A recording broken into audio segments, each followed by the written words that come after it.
ஒளி புத்தகங்கள், வரலாற்றுக் கதைகள். அமரர் கல்கியின் சிவகாமியின் சபதம். வாசிப்பது லாவண்யா முருகேசன். அத்தியாயம் 21. சித்தர்மலை சித்திரம்.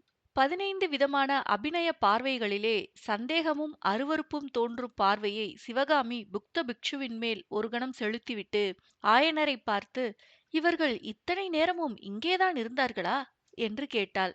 ஆம் குழந்தாய். புத்தர் சிலைக்கு பின்னால் ஒளிந்திருந்தார்களா? ஆமாம். ஆனால் இதை குறித்து நீ என்னவோ ஏதோ என்று சந்தேகப்பட வேண்டாம். ஆயனர் மேலே சொல்ல வருவதற்குள் சிவகாமி, புத்த பகவானுடைய சிலைகளை பிரம்மாண்டமாய் செய்வதில் எவ்வளவு உபயோகம் இருக்கிறது என்றாள். அதனாலேதான் மகாயான சித்தாந்தத்தை ஏற்படுத்திய நாகார்ஜுன் பிக்ஷுவை நான் போற்றுகிறேன் என்றார் நாகநந்தி. புத்த மதம் ஸ்தாபிக்கப்பட்டு சில காலம் வரையில் புத்த பகவானுடைய சிலைகள் அமைப்பதும் சித்திரங்கள் எழுதுவதும் தடுக்கப்பட்டிருந்தன. இந்த வரலாறு நடந்த காலத்துக்கு 200 வருஷத்துக்கு முன்னால் நாகார்ஜுன் பிக்ஷு என்னும் மகான் தோன்றி மகாயான புத்த சித்தாந்தத்தை ஸ்தாபித்தார். பாரத நாட்டின் வடகோடியில் நாலந்தா என்னும் நகரில் பிரசித்தி பெற்று விளங்கிய பௌத்த மடத்தின் தலைவரான நாகார்ஜுனர் தேசமெங்கும் யாத்திரை செய்து வாதப்போர் நடத்தி மகாயான சித்தாந்தத்தை பிரச்சாரம் செய்தார். ஆங்காங்கே சங்கிராமம் என்ற பெயரால் வழங்கிய பௌத்த மடங்களையும் நிறுவிக் கொண்டு போனார். அத்தகைய சங்கிராமம் ஒன்றை அவர் கிருஷ்ணா நதிக்கரையில் உள்ள ஸ்ரீ பர்வதத்திலும் ஸ்தாபித்தார். அது முதல் ஸ்ரீ பர்வதத்துக்கு நாகார்ஜுனா மலை என்ற பெயரும் வழங்கலாயிற்று. நாகார்ஜுனர் ஸ்தாபித்த மகாயான பௌத்த மதம் புத்த பகவானுடைய சிலைகளை அமைப்பதற்கும் கோயில்கள் கட்டுவதற்கும் அனுமதித்தது. நாகார்ஜுனா பிக்ஷுவை போற்றுகிறேன் என்று நாகநந்தி 2 முறை கூறியதன் கருத்து என்ன என்பது இப்போது நன்கு விளங்குகிறதல்லவா?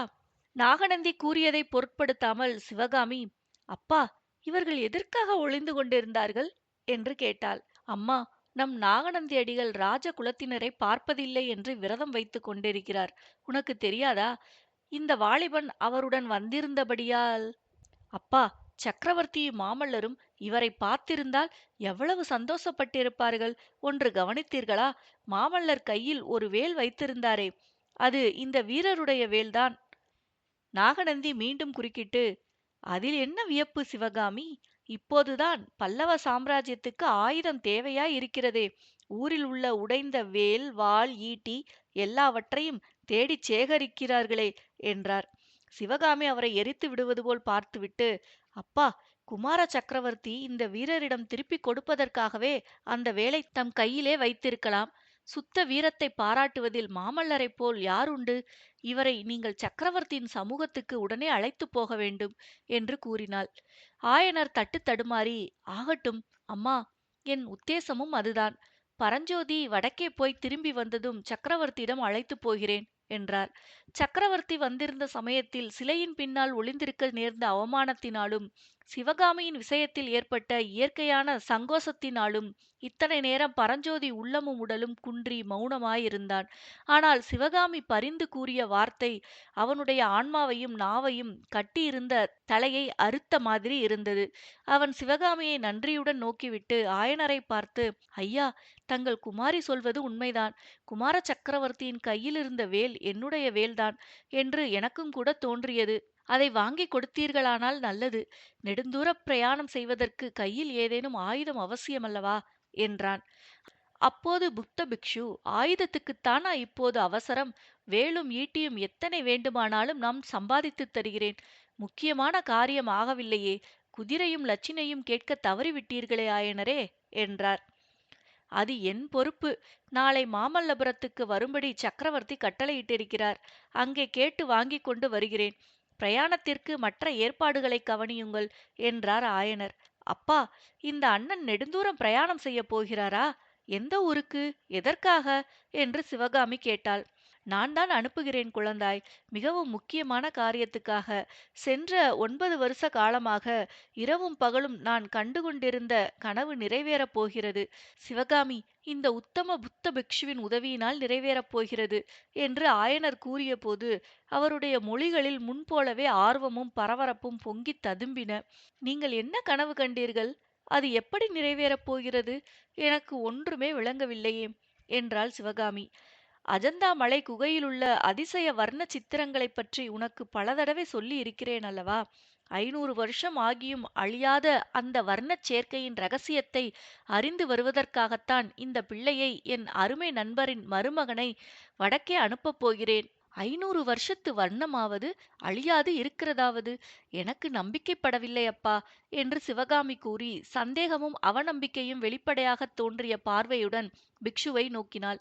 அதை நம்புவது கஷ்டந்தான். முதலில் கேள்விப்பட்டபோது எனக்கும் நம்பிக்கை உண்டாகவில்லை. 500 வருஷம் அழியாத வர்ணம் எப்படி இருக்க முடியும் என்றுதான் எண்ணினேன். நானே கண்ணால் பார்த்த பிறகுதான் நம்பிக்கை உண்டாயிற்று, என்றார். ஆயனர் இவ்விதம் கூறியதும் புக்த பிக்ஷுவும் சிவகாமியும் தங்களுடைய வியப்பை ஏக காலத்தில் தெரிவித்துக் கொண்டார்கள். கண்ணால் பார்த்தீர்களா? எப்போது? என்றாள் சிவகாமி. என்னிடம் இத்தனை காலமும் சொல்லவில்லையே. தாங்கள் அஜந்தாவுக்கு போனதுண்டா? என்று பிக்ஷு கேட்டார். இல்லை, அஜந்தாவுக்கு போனதில்லை. ஆனால் சித்தர் மலையிலே பார்த்தேன். அடிகளே, தாங்களும் சித்தர் மலைக்கு போய் வந்ததாக சொன்னீர்களே, அங்கே என்னென்ன அதிசயங்களை கண்டீர்கள்? என்று ஆயனர் வினவியதும் பிக்ஷுவின் முகத்தில் பிரகாசம் உண்டாயிற்று. ஆ, தெரிகிறது. சித்தர் மலைக்குகையில் ஜைன தீர்த்தங்கரர்களின் உருவங்கள் அழியா வர்ணம் கொண்டு எழுதியிருப்பதைக் கண்டேன். குகையின் வாசற்புறத்தில் 2 அப்சர ஸ்திரீகளின் திவ்ய வடிவங்களை பரத சாஸ்திரத்தில் சொல்லிய 2 அபூர்வ அபிநய தோற்றங்களில் பார்த்தேன். அவற்றை எழுதிய மகா சித்திரக்காரர் யாரோ என்புரு அதிசயித்தேன். யாரென்று தெரிந்ததா சுவாமி? இப்போது தெரிகிறது. அப்பேற்பட்ட தத்ரூபமான ஜீவ வடிவங்களை எழுதக்கூடிய மகா சித்திரக்காரர் தென்னாட்டிலே ஆயனச் சிற்பியைத் தவிர வேறு யார்? ஆமடிகளே, அந்த உருவங்களை எழுதியவன் அடியேன்தான். இன்னும் ஏதாவது விசித்திரத்தை கவனித்தீர்களா? அந்த அப்சர மாதரின் நடன உருவங்கள் இடைக்கு மேலே பிரகாசமாய் நேற்று எழுதியவை போல விளங்குகின்றன. இடைக்கு கீழே வர்ணம் வங்கி விளக்கமின்றி இருக்கின்றன. ஆ, 9 வருஷ காலத்தில் அதிகமாக மங்கித்தான் இருக்கும், என்றார் ஆயனர். பின்னர் மேற்சொன்ன சித்தர்மலை சித்திரங்களை குறித்து ஆயனர் முன்னும் பின்னுமாக தட்டு தடுமாறி கூறிய வரலாறு வருமாறு. 12 ஆண்டுகளுக்கு முன்னால் மகேந்திர சக்கரவர்த்தி சமண சமயத்தினராயிருந்த காலத்தில் சோழ மண்டலத்திற்கு அவர் பிரயாணம் சென்றபோது ஆயனரையும் கூட அழைத்து போயிருந்தார். உறையூரில் சோழ மன்னனுடைய உபச்சாரங்களை பெற்றுக்கொண்டு அங்கிருந்து சித்தர்வாச மலையில் சமண முனிவர்கள் ஏற்படுத்தியிருந்த பிரசித்தி பெற்ற சமணப்பள்ளியை பார்க்கச் சென்றார். அந்த குகைப்பள்ளியில் தீட்டியிருந்த வர்ண சித்திரங்களைக் கண்டு சக்கரவர்த்தியும் ஆயனரும் அதிசயித்தனர். சித்தர்மலை பள்ளியில் மேற்படி ஓவியங்களை தீட்டிய முனிவர் அச்சமயம் அங்கே வாசம் செய்து கொண்டிருந்தார். அந்த சித்திரங்கள் 1000 வருஷம் ஆனாலும் அழியாதவை என்று அம்முனிவர் கூறியதை சக்கரவர்த்தியும் ஆயனரும் நம்பவில்லை. அஜந்தா சித்திரங்களைப் பற்றி அந்த முனிவர் கூறியதையும் இவர்கள் நம்பவில்லை. அதன் பேரில் அந்த சமண முனிவர் ஒரு பந்தயம் போட்டார். அந்த கோயிலின் வாசலில் ஆயனர் 2 அப்சர மாதரின் நடன தோற்றங்களை எழுத வேண்டுமென்றும், மேற்பாதி உருவங்களை தாம் குழைத்துக் கொடுக்கும் வர்ணங்களைக் கொண்டும், இடைக்கு கீழே ஆயனரின் சொந்த வர்ணங்களைக் கொண்டும் எழுத வேண்டுமென்றும், 3 வருஷம் கழித்து மீண்டும் வந்து பார்த்து தாம் கூறுவது உண்மை என்று நிச்சயிக்கப்பட்டால் ஆயனர் சமண சமயத்தை ஒப்புக்கொள்ள வேண்டுமென்றும் முனிவர் பந்தயத்துக்கு நிபந்தனை விதித்தார். அப்படி ஒப்புக்கொண்டால் மேற்படி வர்ணச் சேர்க்கையின் ரகசியத்தை சொல்லிக் கொடுப்பதாகவும் கூறினார். நிபந்தனையை ஒப்புக்கொண்ட ஆயனர் மேற்சொன்ன 2 கை வர்ணங்களை உபயோகித்து அப்சர மாதர் சித்திரங்களை எழுதினார். 3 வருஷத்துக்கு பிற்பாடு சித்தர்மலைக்கு மறுபடியும் போய் பார்த்தபோது ஆயனர் தீட்டிய நடன உருவங்களின் மேற்பகுதிகள் அன்று எழுதியவை போல் வர்ணம் மங்காமல் விளங்கின. கீழ்ப்பகுதிகள் பெரிதும் மங்கிப் போயிருந்தன. இதனால் பெரிதும் அதிசயம் அடைந்த ஆயனர் நிபந்தனைப்படி சமண மதத்தை தழுவி அந்த ரகசியத்தை அறிந்து கொள்ள சித்தமாயிருந்தார். ஆனால் நிபந்தனை விதித்த சமண ஓவியர் அப்போது அங்கு இல்லை. சக்கரவர்த்தி சைவரானது பற்றி கோபம் கொண்டு பல்லவ சாம்ராஜ்யத்திலிருந்து போய்விட்ட அநேக சமண முனிவர்களைப் போல் அவரும் போய்விட்டார். ஆனால் அந்த அழியாத வர்ணச் சேர்க்கையின் ரகசியத்தை அறிந்து கொள்வதில் ஆயனருக்கு அன்று ஏற்பட்ட ஆவல் இன்று வரை வளர்ந்து கொண்டே இருந்தது. மேற்படி வரலாற்றை கேட்டுக்கொண்டிருந்த புக்த பிக்ஷு முடிவில், ஆயனரே, கவலை வேண்டாம். உங்களுடைய ஆவல் நிறைவேறும் காலம் நெருங்கிவிட்டது. பரஞ்சோதிக்கு நீங்கள் குதிரையும் பிரயாண அனுமதியும் வாங்கிக் கொடுப்பதுதான் தாமதம். வெகு சீக்கிரத்தில் உங்கள் மனோரதம் நிறைவேறும், என்றார். பரஞ்சோதியும் மிக்க உற்சாகத்துடன், ஆமையா, தங்களுடைய மனோரதம் என்னால் நிறைவேறுவதாயிருந்தால் அது என்னுடைய பாக்கியம்தான். என்ன அபாயம் வந்தாலும் பின் வாங்காமல் காரியத்தை முடித்து கொண்டு வருகிறேன், என்றான். சிவகாமியின் உள்ளத்திலோ முரண்பட்ட எண்ணங்கள் தோன்றி போட்டியிட்டன. ஆயனருடைய ஆவலையும், அந்த ஆவல் நிறைவேறினால் அவர் அடையக்கூடிய மகத்தான ஆனந்தத்தையும் அவள் அறிந்துதான் இருந்தாள். ஆனாலும் புக்த பிக்ஷுவின் தூண்டுதலால் நடக்கும் இந்த காரியத்தில் ஏதாவது சூதும் சூழ்ச்சியும் இருக்குமோ என்று அவள் மனம் ஐயுற்றது. ஆகவே பரஞ்சோதியை தனியாக பார்த்து எச்சரிக்கை செய்ய வேண்டுமென்று அவள் தனக்குள்ளேயே தீர்மானித்துக் கொண்டாள். அத்தியாயம் 22. சத்ருக்கனன். ஆயனர் வீட்டிலிருந்து புறப்பட்ட மகேந்திர பல்லவர் குதிரையை விரைவாக செலுத்திக் கொண்டு சென்று சற்று தூரத்தில் நின்று கொண்டிருந்த தம் பரிவாரங்களை அடைந்தார். அங்கே குதிரையை சற்று நிறுத்தி கூட்டத்தில் ஒருவன் மீது பார்வையைச் செலுத்தினார். அந்த மனிதன் சக்கரவர்த்தியின் பார்வையில் இருந்த சமிக்கையை தெரிந்து கொண்டவனாய் அவரை நெருங்கி வந்து பணிவாக நின்றான். சத்ருகனா, உனக்கு சிற்பக்கலையில் பயிற்சி உண்டா என்று சக்கரவர்த்தி கேட்டார். சத்ருகனன் முகத்தில் எவ்வித உணர்ச்சியும் காட்டாமல், இல்லை பிரபு என்றான். இவ்வளவுதானா?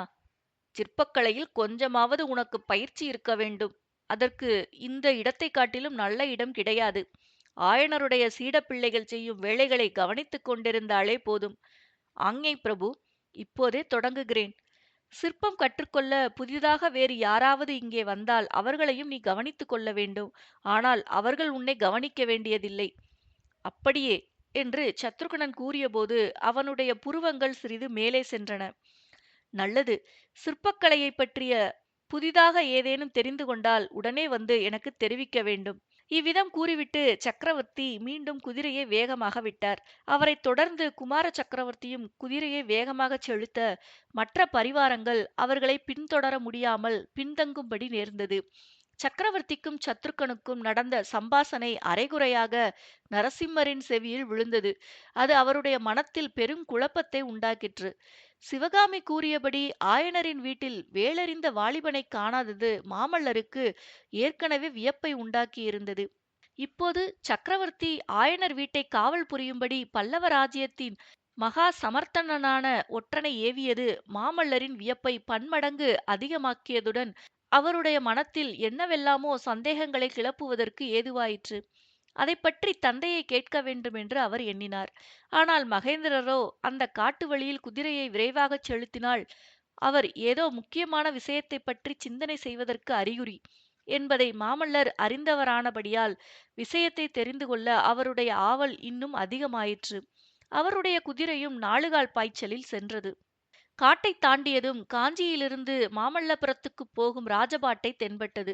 அந்தச் சாலையோரமாக ஒரு பெரிய கால்வாய் ஓடிற்று.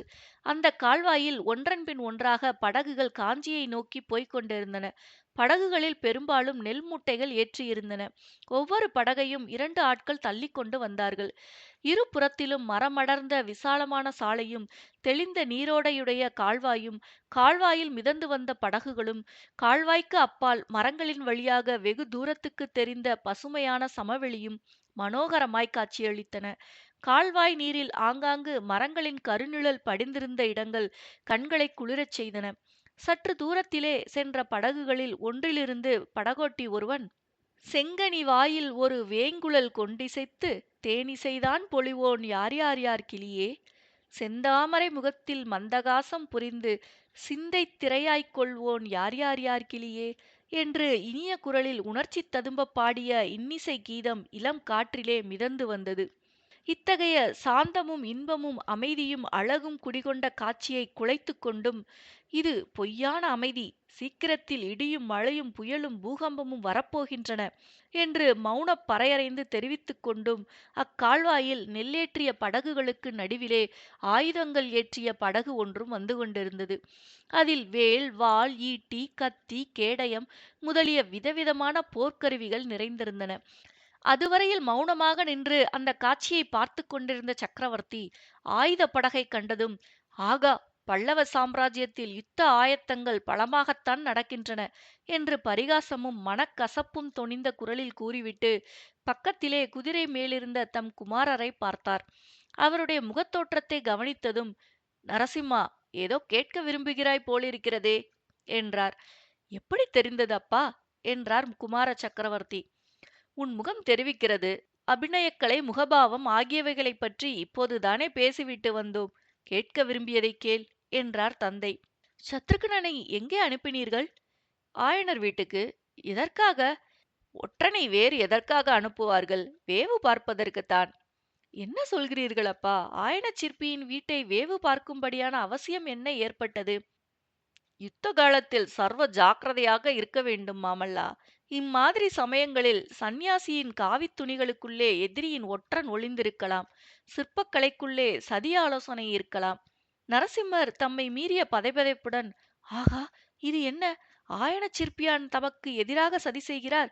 என்னால் நம்ப முடியவில்லையே என்றார். ஆயனச் சிற்பி சதி செய்வதாக நான் சொல்லவில்லையே. அந்த பரமசாது நமக்காக உயிரையே விடக்கூடியவராயிற்றே. மாமல்லர் சிறிது சாந்தமடைந்து, அப்படியானால் ஆயனர் வீட்டுக்கு ஒற்றனுடைய காவல் எதற்காக என்று கேட்டார். கள்ளங்கபடமற்ற அந்தச் சாது சிற்பிக்குத் தெரியாமல் அவர் வீட்டில் பகைவர்களின் ஒற்றர்கள் இருக்கலாம் அல்லவா? ஆயனர் வீட்டில் ஒற்றர்களா? தங்களுக்கு எப்படி தெரிந்தது? நான் ஒருவரையும் பார்க்கவில்லையே.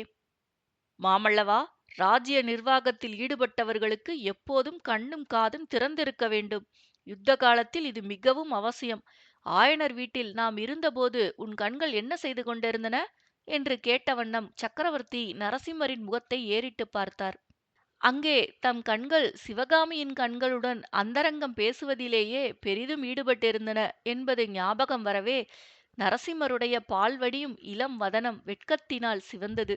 அதே சமயத்தில் முன்னைவிட அதிக தூரத்திலிருந்த படகோட்டியின் இனிய கீதம் மெல்லிய குரலில் பின்வருமாறு கேட்டது. கண்ணன் என்று அங்கேயொரு கள்வன் உளன் என்று கண்ணியர் சொன்னதெல்லாம் மெய்தானோ கிளியே?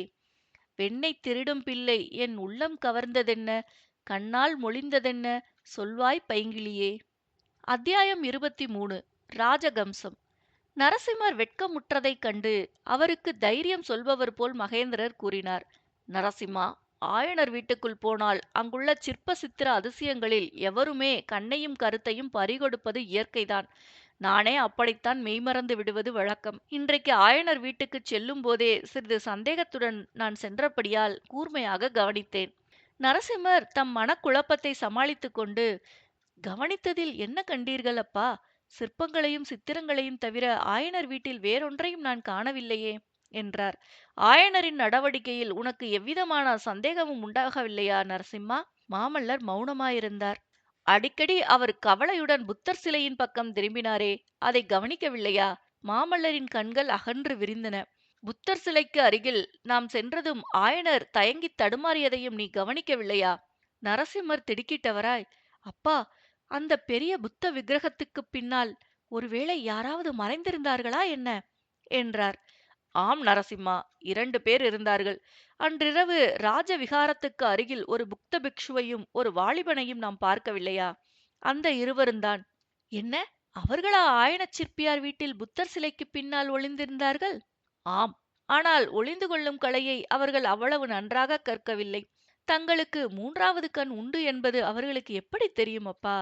ஆயனரின் வீட்டில் தாங்கள் அவ்வளவு நேரம் தங்கியது எனக்கு சிறிது வியப்பை அளித்தது.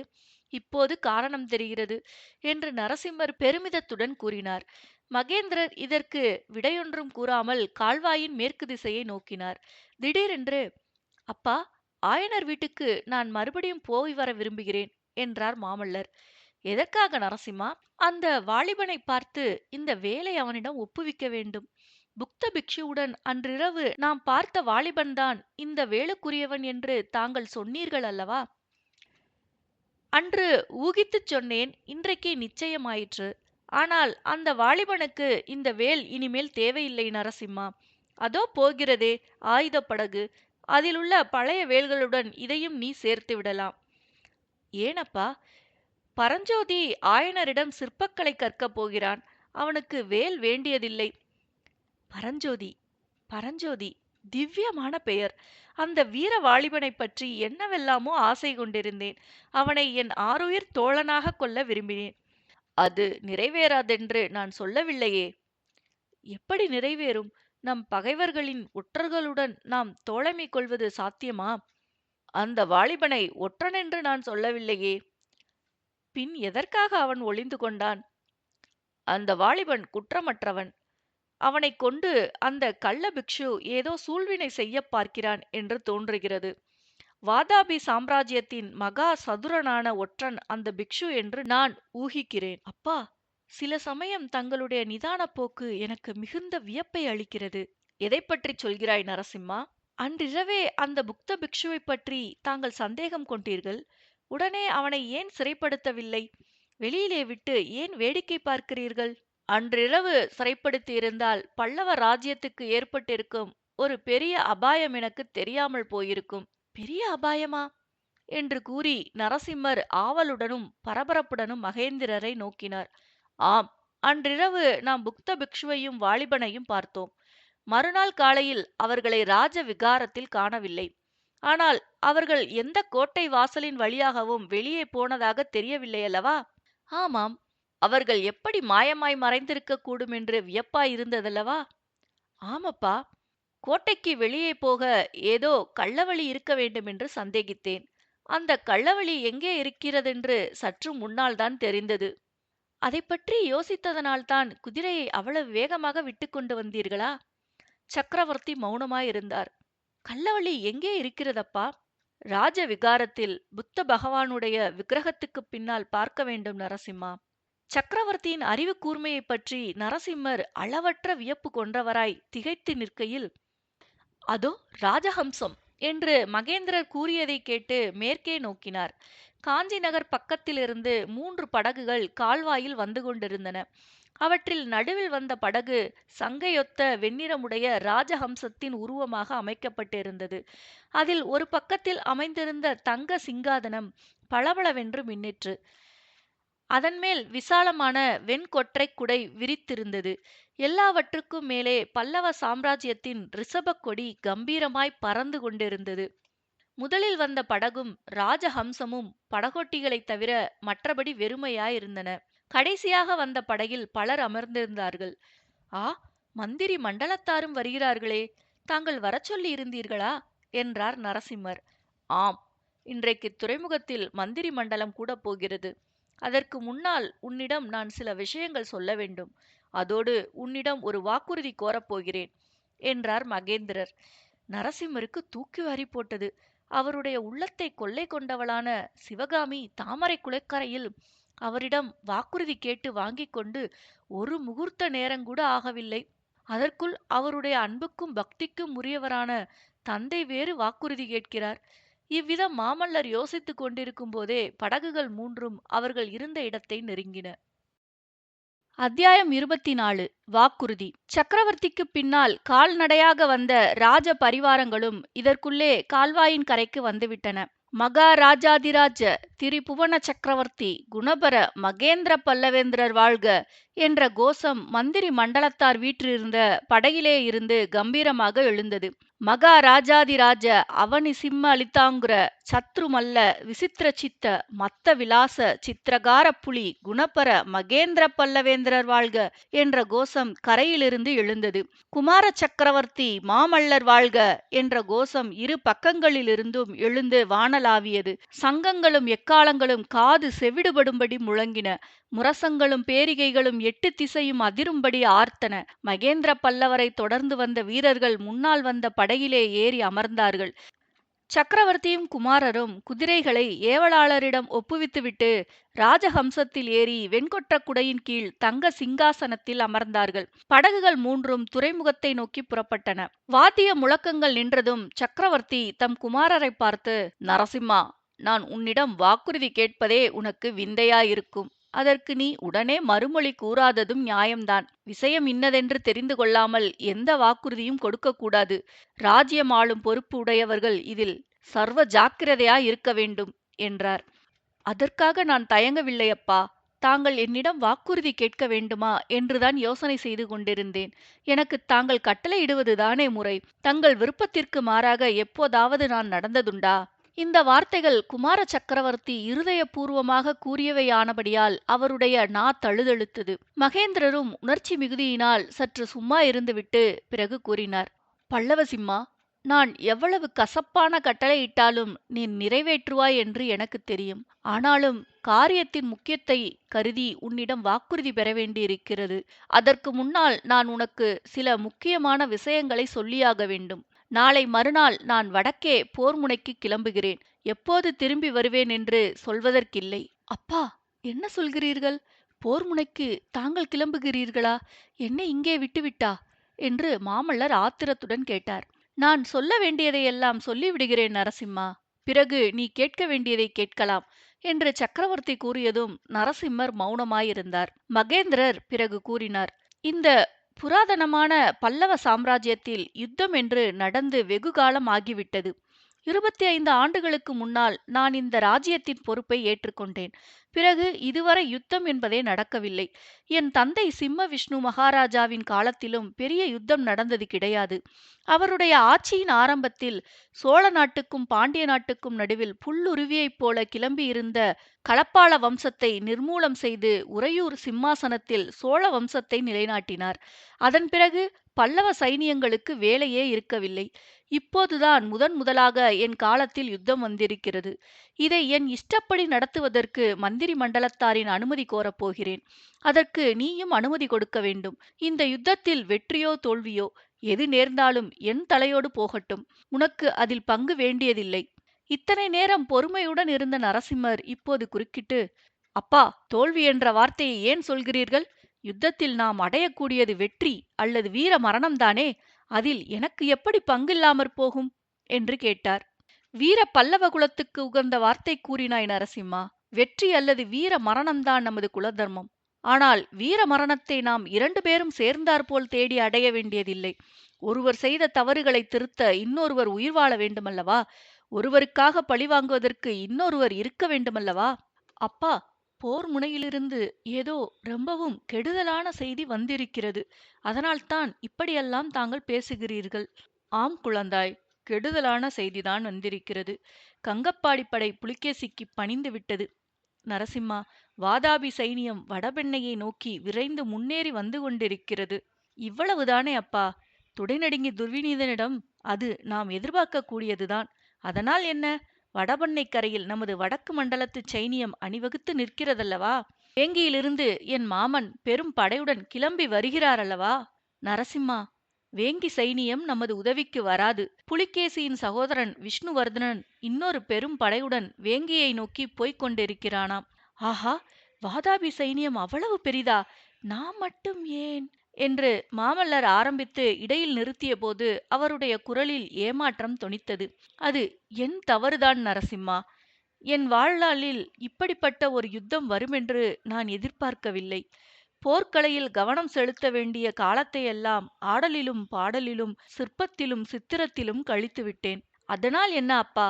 சற்று முன்னால் ஆயனர் சொன்னாரே, உலகத்தில் எத்தனையோ சக்கரவர்த்திகள் இருந்தார்கள், மறைந்தார்கள்.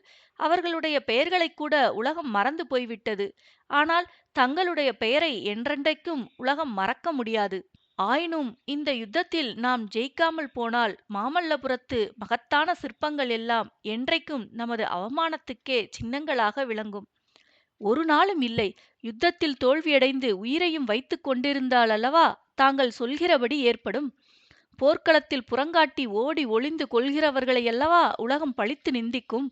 வீர மரணத்துக்கு ஆயத்தமாக இருக்கும்போது அவமானத்துக்கும் பழிக்கும் நாம் ஏன் பயப்பட வேண்டும் என்று மாமல்லர் ஆத்திரத்துடன் கூறினார். முடிவில் போர்க்களத்தில் வீர மரணம் இருக்கவே இருக்கிறது. ஆனால் அதற்கு முன்னால் நம் பகைவர்களை வேரோடு அழித்து வெற்றியடையவே பார்க்க வேண்டும் அல்லவா? அது அப்படி அசாத்தியமான காரியமில்லை. அவகாசம் மட்டும்தான் வேண்டும். வாதாபி மன்னன் யுத்த தந்திரத்தை நன்கு அறிந்திருக்கிறான் நரசிம்மா. ஆனாலும் முடிவில் அவனை முறியடித்து நாம் வெற்றி மாலை சூடுவோம். சந்தேகமில்லை. இதற்கு உன்னுடைய பூரண உதவி எனக்கு வேண்டும். நான் சொல்லுவது உனக்கு பிடித்தாலும் பிடிக்காவிட்டாலும் அதன்படி நடக்க வேண்டும். நரசிம்மர் மிக்க உணர்ச்சியோடும் உருக்கத்தோடும் தழுதழுத்த குரலில், அப்பா, என்னிடம் தாங்கள் உதவி கோர வேண்டுமா? தாங்கள் என் அன்புக்குரிய அருமை தந்தை மட்டுமல்ல, என் உடல் பொருள் ஆவிக்கு உரிமையுடைய அரசர். எனக்கு எப்பேற்பட்ட கட்டளையையும் இடுவதற்கு அதிகாரமுள்ள பல்லவ சாம்ராஜ்யத்தின் பிரதம சேனாதிபதி. எவ்வளவு கசப்பான கட்டளை வேண்டுமானால் இடுங்கள், நிறைவேற்ற காத்திருக்கிறேன் என்றார். மகேந்திரர் சற்று மௌனமாயிருந்தார். அப்போது கீழ்த்திசையில் சிறிது தூரத்தில் கடற்கரை துறைமுகத்தின் காட்சி தென்பட்டது. கப்பல்களின் மேல் கம்பீரமாக பரந்த ரிஷபக் கொடிகள் வானத்தை மறைத்தன. சற்று தென்புறத்தில் நெடுந்தூரம் பரவி நின்ற மாமல்லபுரத்து குன்றுகள் காட்சியளித்தன. சிறிது நேரம் அந்த காட்சியில் கவனம் செலுத்திக் கொண்டிருந்த மகேந்திரர் சற்றென்று நரசிம்மரின் பக்கம் திரும்பி, மாமல்லா, நாளை மறுநாள் நான் போர்க்களத்துக்கு கிளம்புகிறேன் என்று சொன்னேன் அல்லவா?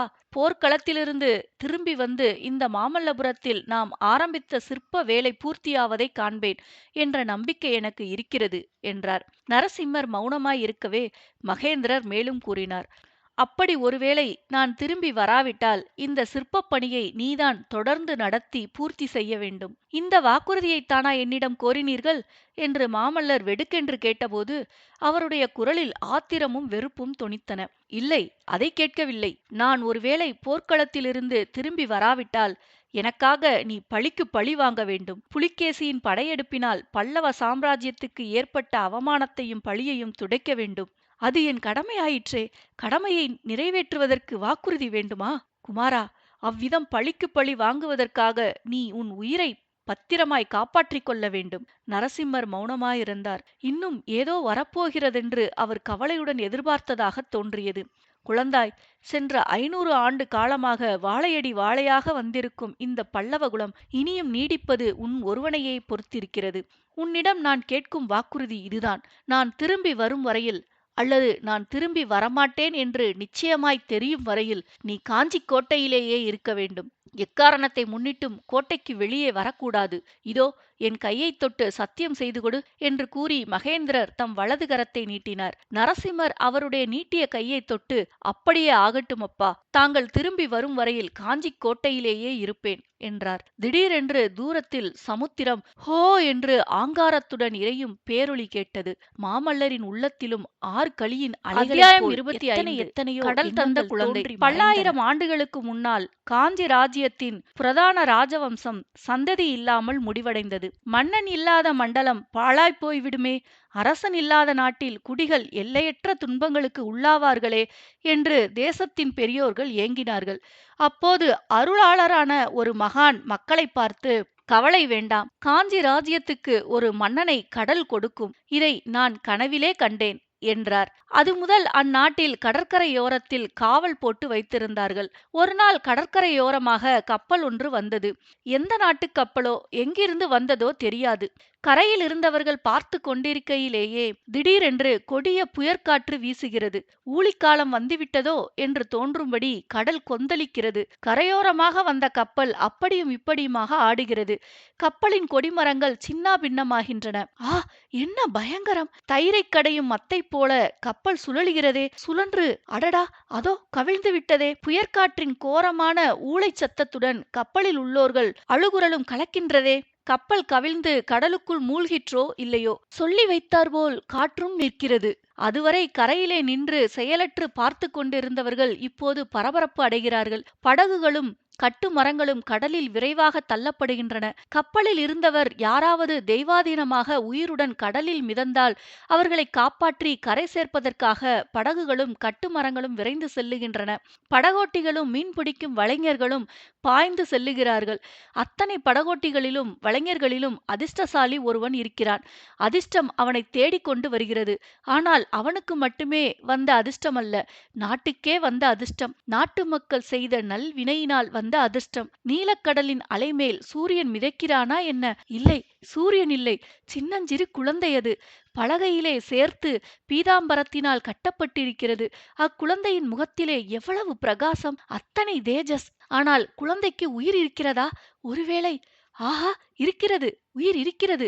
புயலுக்குப் பின் அமைதியடைந்த கடலில் லேசாக கிளம்பி விழும் இளம் அலைகளின் நீர்த்துளிகள் குழந்தையின் முகத்தில் விழும்போது அது கிளுக்கென்று சிரிக்கிறது. படகோட்டி அடங்காத ஆர்வத்துடன் அந்த பலகையின் அருகில் படகை செலுத்துகிறான். குழந்தையை தாவி எடுத்து கட்டை அவிழ்த்து மார்போடு அணைத்து மகிழ்கிறான். அவனுடைய மார்பின் ரோமங்கள் குத்திய காரணத்தினால் குழந்தை அழுகிறது. படகோட்டி படகுக்குள்ளே பார்க்கிறான். அங்கே கப்பலிலிருந்து இறக்கும் பண்டங்களை கட்டுவதற்காக அவன் அன்று காலையில் கொண்டு வந்து போட்ட தொண்டைக் கொடிகள் கிடக்கின்றன. அக்கொடிகளை இலைகளோடு ஒன்று சேர்த்து குவித்து படுக்கையாக அமைக்கிறான். கொடிகளின் துணியிலிருந்து இளம் தளிர்களை பீத்து எடுத்து மேலே தூவி பரப்புகிறான்.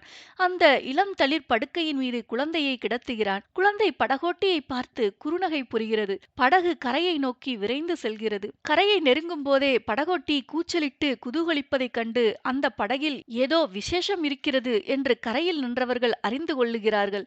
படகு கரையோரத்தை அடைகிறது.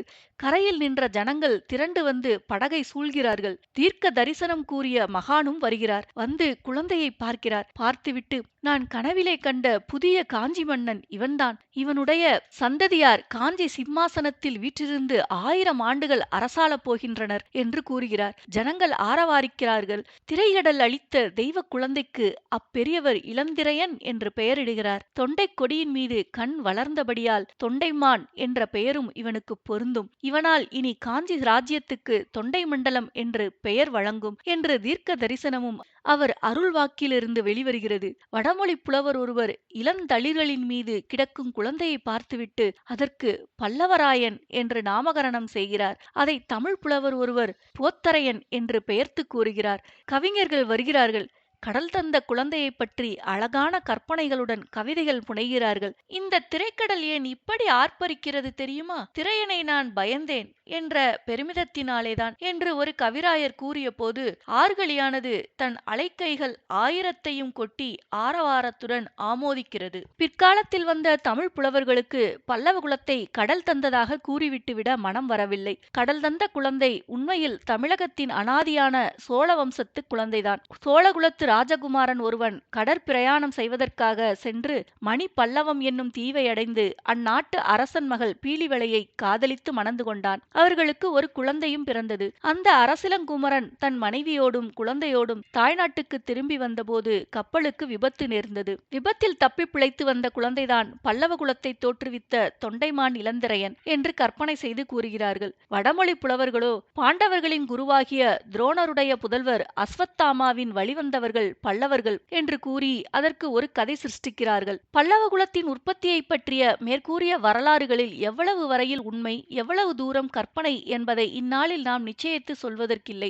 அந்த நாளில் அந்த குலத்தில் பிறந்தவர்களுக்கு கூட அதன் உண்மை நன்றாக தெரிந்திருக்கவில்லை. ஆனால் ஒன்று நிச்சயமாய் தெரிந்திருந்தது. அதாவது பல்லவ குலத்தில் தோன்றியவர்களுக்கெல்லாம் கடற்பிரயாணத்தில் ஆசை அபரிமிதமாய் இருந்தது. அந்த ஆசை அவர்களுடைய இரத்தத்தோடு ஒன்றிப் போயிருந்தது. கீழ்த்திசையில் கடல்களுக்கு அப்பால் இருந்த எத்தனையோ தீபாந்தரங்களில் பல்லவர்களின் ஆதி பூர்வீக ரிஷபக் கொடியும் பிற்காலத்து சிங்கக் கொடியும் கம்பீரமாக பறந்தன. பல்லவர் ஆட்சி நடந்த காலத்தில் தமிழகத்துக்கும் வெளிநாடுகளுக்கும் கடல் வாணிகம் அபரிமிதமாக நடந்து வந்தது. கப்பல்கள் வந்து நிற்பதற்கும் பண்டங்களை இறக்கி ஏற்றிக் கொள்வதற்கும் கீழ்கரையோரமாக பல துறைமுகங்கள் ஏற்பட்டிருந்தன. அவற்றுள் முதன்மையானது மாமல்லபுரத்து துறைமுகமாகும். மாமல்லபுரத்துக்கு வடபுறத்தில் கடலானது பூமிக்குள் புகுந்து தென் திசையை நோக்கி வளைந்து சென்று மாமல்லபுரத்தை ஏறக்குறைய ஒரு தீவாக செய்திருக்கிறது. இவ்விதம் காஞ்சி நகருக்கு அருகில் ஏற்பட்டிருந்த இயற்கை துறைமுகமானது ஏக காலத்தில் நூற்றுக்கணக்கான